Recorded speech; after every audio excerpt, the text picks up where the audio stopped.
Alam nyo ba na may 4 na scientist ang nagsisisi sa mga imbensyon nila?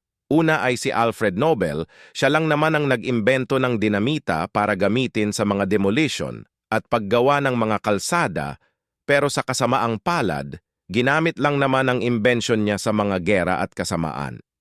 Ikalawa ay si J. Robert Oppenheimer, siya lang naman ang nag-imbento ng atomic bomb, kasama si Albert Einstein, labis ang kanyang pagsisisi nang makita niya pinsala ng imbensyon niya sa Japan, kaya tinawag niya ang sariling destroyer of the world.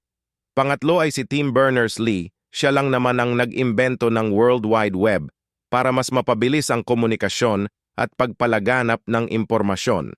Pero sa kasamaang palad, ginagamit ngayon ang imbensyon niya sa pagpapalaganap ng fake news at pagnakaw ng mga pribadong impormasyon at panghuli ay si Ethan Zuckerman. Siya lang naman ang imbento ng pop ads na pinakamalaking istorbo, siya ang tinaguriang pinakakabwesit na imbentor. Isipin mo may nagpa-pop up na ads habang nanonood ka ng Bold.